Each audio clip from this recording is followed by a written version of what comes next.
ခက်မှန်ကိန်းလေးတစ်ခုမှာရှုံးသွားရုံနဲ့ဒီကောင်မလေးရဲ့အခြေအေးတစ်ခုလုံးပြိုကွဲသွားမယ်လို့ဘယ်သူမှမထင်ခဲ့ကြပါဘူးဒါပေမဲ့သူ့ချစ်သူပေါ်ကတော့ဆန်နောက်ယုံတင်မဟုတ်ပဲမယ်လီရဲ့နဖူးကိုအားနဲ့တောက်လိုက်ပါတယ်မယ်လီကနာကျင်လုံးလို့မျက်ရည်တောင်မကျအောင်အောင်းထားရပေမဲ့ပေါ်ကတော့သူနိုင်သွားတာကိုပဲသဘောကျပြီးသူမရဲ့ခံစားချက်ကိုလုံးဝဂရုမစိုက်ခဲ့ပါဘူးအဲ့ဒီစက္ကန့်လေးမှာပဲမယ်လီရဲ့စိတ်ထဲမှာဒီလူနဲ့ဆက်တွဲတင်သေးရဲ့လားဆိုတဲ့အတွေးကိုပထမဆုံးအကြိမ်ဝင်လာခဲ့ပါတယ်သူမကဘာမှမပြောပဲတိတ်တိတ်လေးထွက်တော့အားပေမဲ့ပေါ်ကတော့ဂိမ်းကစားနေတာကိုပဲအာယုံစိုက်နေပြီးခေါင်းတောင်မမောကြည့်ခဲ့ပါဘူးမယ်လီကအဝတ်စားလဲပြီးအိမ်ကနေထွက်သွားတဲ့အထိသူမကိုဓာတ်ဖို့တောင်မစူးစမ်းခဲ့ပါဘူးဘတ်စကားမတိုင်မှာတယောက်တည်းထိုင်နေတော့မိုးကရုတ်တရက်တီးတီးမိမိရွာချလိုက်ပါတယ်အဲ့ဒီအချိန်မှာစုံတွဲလေးတွဲမိုးကိုဖို့ပြေးလာပြီးကောင်လေးကရေမစုဘူးနော်လို့သူ့ကောင်မလေးကိုအရင်ဆုံးဂယုစိုက်မေးလိုက်ပါတယ်အဲ့ဒီမြင်ကွင်းလေးကမယ်လီရဲ့နှလုံးသားကိုချက်ချင်းနာကျင်သွားစေခဲ့ပါတယ်မိုးရွာတိုင်းဖြီးကိုကိုယ့်ဘက်ကိုရင်းထားပြီးမယ်လီရဲ့ပခုံးတစ်ဖက်လုံးရေဆိုနေတာကိုလုံးဝဂယုမစိုက်ခဲ့ပါဘူးအဲ့ဒီစာကူးထီကိုဝယ်ထားတင်တာပေါ့ဆိုပြီးပဲအချစ်တင်တက်ပါတယ်တောက်ဆရာဝယ်တိုင်းလဲသူကြိုက်တာကိုပဲဝယ်ပြီး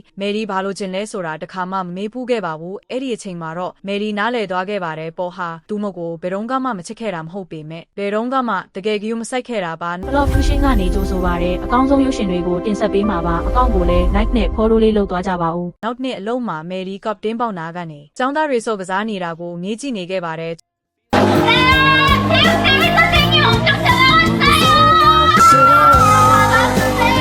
အားကစားဆရာကတော့ចောင်းသားတွေစနောက်နေလို့ရှက်နေတဲ့ပုံပေါ်ပေမဲ့မယ်လီပေါ်အထူးပြူစိုက်နေတာကိုတော့လူတိုင်းတီထားမိနေကြပါတယ်အလုပ်ပြီးလို့အိမ်ပြန်ရောက်တော့ပေါ်ကမယ်လီရဲ့တိုက်ခန်းထဲမှာဘာမှမချစ်ခဲ့သလိုမွန်စားရင်ထိုင်နေပါတယ်သူအနားတိုးလာတာနဲ့မယ်လီကလိုနောက်ဆုတ်သွားခဲ့ရတယ်နောက်ဆုံးမှာတော့တတိမွေးပြီးကျမတို့လမ်းခွဲရအောင်လို့ပြောလိုက်ပါတယ်နဖူးတောက်လိုက်တာကြောင့်လမ်းခွဲချင်နေဆိုတာကြားတာနဲ့ပေါ်ကအော်ရဲလိုက်ပြီးဒီလောက်ကိစ္စလေးနဲ့လားဆိုတဲ့ပုံစံနဲ့လောင်ရဲခဲ့ပါတယ်ဒါပေမဲ့သူမသိခဲ့တာကနဖူးတောက်လိုက်တာကအကြောင်းရင်းမဟုတ်ပဲနှစ်ပေါင်းများစွာလေးလျူရှုခံရတဲ့နာကျင်မှုတွေရဲ့နောက်ဆုံးချက်ပဲဖြစ်ပါတယ်နောက်တမနက်မှာတော့အားကစားဆရာကစေခန်းကိုဒဏ်ရာကပ်ဖို့လာသလိုဟန်ဆောင်ပြီးမယ်လီအတွက်ငှက်ပြောသီးနဲ့နှုတ်ဘူးယူလာခဲ့ပါတယ်မယ်လီကဝယ်ပေးနေစရာမလိုပါဘူးလို့ပြောတော့သူကမနေ့ကចောင်းသားတွေနောက်ခဲ့တဲ့အတွက်တောင်းပန်ချင်လို့ပါလို့ပြောခဲ့ပါတယ်ပြန်ခါနီးမှာတော့구두군 갈아요.